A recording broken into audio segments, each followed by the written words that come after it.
Praise 100.9, Charlotte's Inspiration Station. Hey everybody, it's Jay Bell in the Radio 1 Charlotte Studios, and I have the cast of Tell Heaven I Am Coming. Tell Heaven I'm Coming. All right, we have them in the studio with us today. And one by one, introduce yourselves. So we're going to start on this side right here. I'm Teresa Coleman. I play Flossie, the mother. I'm Adrienne Blount. I play Mama Rose. My name is Graham Williams. I play Marquise. I'm Rosemary McDowell, the CEO and president of 3M Productions. I'm McNabb. I play McNabb. I'm Prince Paul. I play McNabb, resident of the facility. I'm Shivani Laurie, and I play Carolyn, which I am Miss Flossie's daughter. All right. Well, welcome everybody. I thank you so much for coming in today. This play is huge. You know, there's a lot of buzz going around it, and we just want to get an idea of, like, you know, what was the inspiration behind this whole play? The inspiration behind this play, well, let me just say that Harry McDowell, he is the writer and the producer of this particular play, Tell Heaven I'm Coming. He's done several other plays, which has been awesome.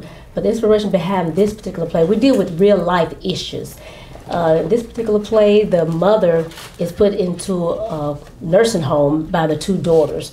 So it's going to tell about the commotion that goes on and what goes on behind families having to put, you know, their family and loved ones into a facility. And it's just going to show how things can work out, you know, for the better. And then it's also going to show that the worst part of it. But it's awesome. It's going to be awesome. We just invite each and every one to come and see it. Yes.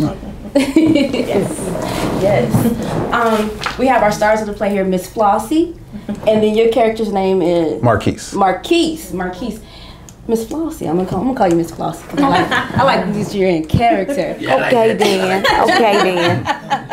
Well, Miss Flossie, how did you get started in acting? You know, what was your thought process when you first got started? I first started in 1980 at Central Piedmont. I landed the role as Dorothy in The Wiz, and from there I continued. I'm first and foremost a singer, and so I started doing little TV shows in school and that sort of thing. And then I saw the Roger and Hammerstein Dorothy in The Wiz. And from there, I went to Central Piedmont and landed the role as Dorothy. And so I've been going ever since. Nice, that's beautiful. Awesome. That's beautiful. And now, you're the star of the play, Miss Flossie. Well, if you say so. We're gonna go with it, okay? Playing this role, like, what is some of the, because it's, as she said before, it's kind of like factual depiction, you know, pulling in real life stuff. So what are some of the real life situations? You don't have to go into a whole lot of detail, but some of the real life situations that you had to pull from in playing the character Miss Flossie. Wow, that's a good question. It's unique in the fact that my mother died with Alzheimer's. My dad is in a nursing home right now with Alzheimer's. So it touches my heart because I want to bring awareness to this disease. A lot of people don't realize that it's that important to have to put your parents in a place like that because they're losing the sense of who they are.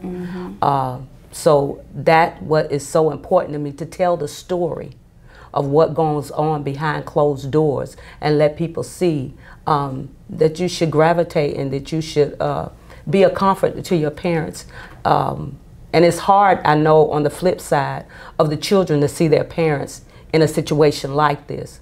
So bringing all of that together and making awareness to everybody that sees it is the important part for me, to actually minister, if you will, to the crowd and let them know that it's not hopeless, because we have the hope of glory living on the inside of us, and he'll give us direction as to how to go. And this play portrays all of that. It brings everything into part. It brings the daughter, it brings the boyfriend, it brings the resident, as he said, and it shows all fashions of what that person has to go through to get to that place, and then eventually to get out of that place. Wow. Now that's either heaven, or you know how you've been living. You going to that other place if you ain't been living right. Right. But anyway, you got to go somewhere. But ultimately, it's just to bring awareness to people that it really is a hard thing to even go to the different places and find a good place. Because when you leave your parents there, you don't know what's going on with them. Right. This is also going to show that. Because there's a part in the play where Flossie goes through something very detrimental, and I don't want to give that away. And her daughter comes in and sees her going down, so to speak. And then she's almost catches what's going on, but not all the way. But the mother is still in somewhat of a right mind that she can tell her what's going on. Okay. That's powerful. Trust me. Yeah, It I'm really gonna be is. there myself. I'm coming. It really is. It ain't no joke. It really ain't. Yeah, yeah. I see that you have the serious side, but is there a little comedy involved? Oh, yeah. Okay. So you played Miss Flossie's daughter. I here. do. I play Carolyn. Okay. Yes. Well, tell us a little bit about your character. My character is it's kind of a burden on. Not I wouldn't say mom is a burden, but it's heavy because I have a sister who travels all the time, and she's not involved with mama, and it's a lot that I'm dealing with. I have a husband, which is Graham. He plays my husband. Okay. And he's out there, and then mama's going through what she's going through. Lisa's not here, so I have to decide.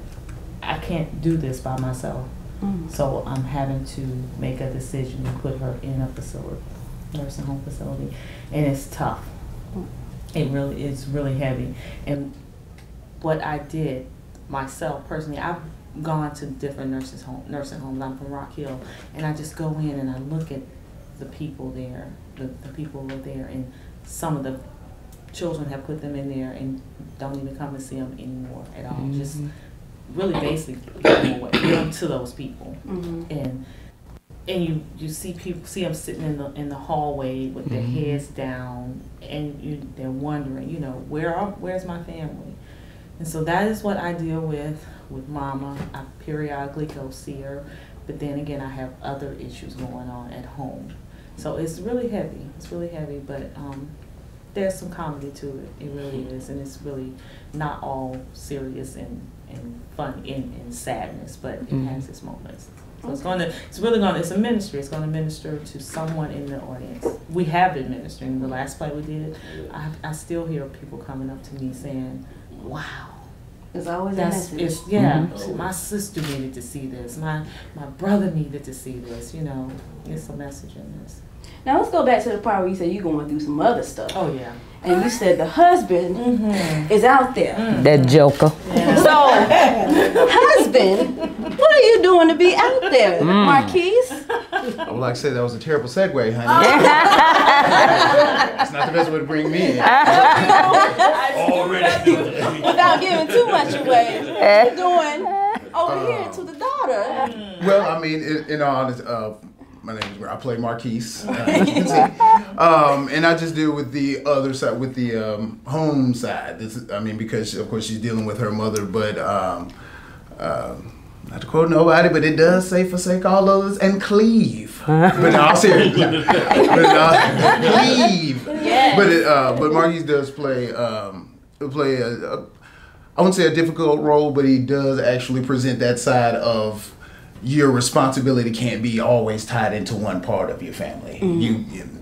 The other part of your family does suffer as well, and he has a lot that's going on that he feels is being neglected by his wife, not necessarily because of his mother, but she doesn't see how some of that neglect is affecting him in some way, shape, or form, and it can hurt the family. It has hurt the family, and he's just trying to be that voice of, listen to me, I need you here with me as well, not necessarily just as I'm your man, but as your husband. I need that support, that affection, and things of that nature. So he does present that role. Now there is some Not so polite. Feeling. That's a joker. I'm trying to tell you, that's a joker. Just listening to the lies. See? Woo, they got you down here. Look. I need people to come see this to see my side. Just remember, he's a character. You know what I'm saying? Not real life. He's just playing a character. Thank you very much. I forget that sometimes. And working with everybody in this cast, we have definitely put a whole lot of out of each other. So I most definitely would encourage anybody to come to see this, to see any part of their lives on that stage. So, and I was going to ask you that. That was my next question. How is it working together? You know, most times you don't hear about all the behind the scenes stuff when you're rehearsing for a play, you get ready for that play, and it's first night. You know, how is it building up to that point when you guys have to build that relationship with each other as like a family and be in front of people for about, like 2 hours? The play, I guess, is about 2 hours, right? You're working together for 2 hours for a certain amount of time. So how do you guys build that friendship, that family with each other working this play? With Flossie, and this is my second time doing the play with 3M Productions, this play right here.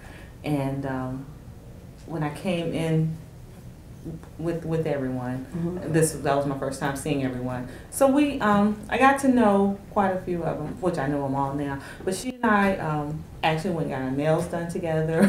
So we just pampered ourselves and really got to know each other. And as we began rehearsing more, you know, some of us would break away and go back and rehearse, and we would just talk about ourselves at one point. Then we'd go into character. So we really bonded like that. So it's just really, we spend a lot of time with each other, especially during rehearsal.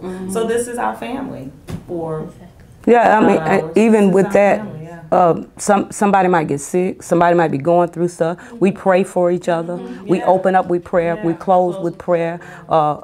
If somebody's going through, one person hurt, we hurt too. Because like she said, we become that close-knit family. And then when the play is over, it's like half of your family is gone. So, and then,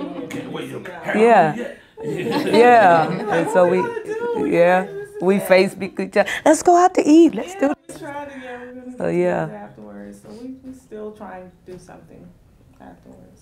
Nice. Now, Miss Rosa, back here, the owner of 3M Productions. You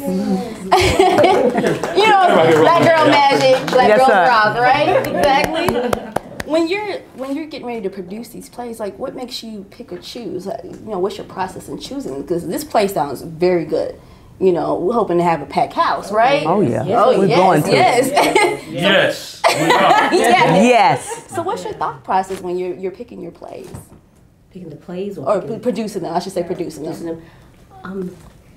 Well, actually, Harry is the producer of the play. But let me just say, the way we pick the cast members, that is being a drama ministry. You know, you've got to know the Lord. You know, that's the main thing we look for, people that believe in God. Because without that, you can't minister to other people. Right. So I think with the cast that we choose is, you know, the chemistry has to be good amongst each other. We don't allow any bickering and backbiting and all of that. So I guess just getting along with one another, and we just see the right people that we have, and if we have a problem with someone that comes aboard, we just deal with it. So we're looking for someone that's true in what we're doing, that is really a ministry what we're doing. Everybody may not accept what we're doing as a ministry, but to God be the glory in everything that we do. And we do auditions, y'all. I had to write auditions in front of Mr. McDowell, and I started out as an understudy, and then I guess they saw something else in me, and I appreciate it. And they called me back for a main character, and I was like, wow. So that was great. Felt good. So, another great thing about being this cast is just everybody's work ethic. I mean, yes, we all work together well. We all have, created a bond, but also everyone's work ethic, their craft, their dedication to what they do is really what makes it a whole lot easier to come into rehearsal every day when you know someone is working just as hard as you are, to not just get on stage and say stuff that might make someone laugh, but you're actually presenting that person to someone else, to your audience. And the effects that it has on the other characters. So that just speaks to everyone's, not necessarily us just always getting along and having this great relationship, but also everyone's work ethic and their ability to really, take these characters on and not just feel a certain way about them, but become them. So that's one thing we all do very well. Yeah. I love it, because these days, let me put it back like this. I grew up kind of watching the Tyler Perry plays, and you see where he started and now where he is now. So, are you looking to go kind of that route, eventually switch over to movies? Because he still does plays from time to time, but his big thing is movies and now TV shows. So, Miss Rose, are you looking to start producing films anytime soon? Well, that would be really a question for the director. For the director, okay. Yeah, because he has a lot that he wants to do. Oh, okay. He has his own style, his own, way of going, Boy, do so, and we don't want to stray from the ministry what we're doing, so we just have to see where he's going to go with that. Okay. Yes. Even if we do films, it's going to still stay towards, the ministry. Right, yeah. Because this is seems like it's a lot of messages in this play. You got a little comedy, a little crazy. So if I had to I gotta ask this question. For people out there that are looking for something fun to do on a Saturday, this play is debuting Saturday, August 19th. Yes. Okay? Yeah. What are the top 3 things that come to your mind for reasons why people should come and see Tell Heaven I'm Coming? Make you laugh, cry. Go ahead and tell them. Well, I'll tell you why. I'm in it. I'm gonna tell you something else. This is a play you're not gonna want to miss. You're gonna get tears, laughter. You're gonna be a roller coaster ride throughout the whole play, especially when I come on. I'm gonna change the game. I gotta come on here with. This lady right here is the daughter of my dream boo. Hey there, Flossie. We have a ball, though. Yeah, we just have a ball. It's gonna be tear jerkers, or bring some tissue. You're gonna laugh. You're gonna, like I said, since I've been involved since 2010 when I first got brought out here, and it's been a blessing and a dream to come on. And I thank Mrs. McDowell, Mr. McDowell for their opportunity, giving me the chance to do it. This is something I love to do. Just put a smile on their face, whether it's one person or 2 people. I'm just happy that somebody is catching what we're giving them. It's going to be something awesome. Amen. I love the sound of it. Trust and believe. Tell Heaven I'm Coming is happening Saturday, August 19, 2017 at Stuart Cramer High School. You can get your tickets at Your Christian Bookstore, and that is 148 East Main Avenue in Gastonia. The phone number there is 704-864-5999. You can also go to Bing Yong's Hair Braiding, and that's right here in Charlotte at 7524 South Tryon Street. You want to get that number, that is 704-918-8055. All right? Yes. It's Jay Vell with Radio 1 Charlotte's Social Studios. Until next time, you guys have a good day. Peace and blessings. Praise 100.9, Charlotte's Inspiration Station.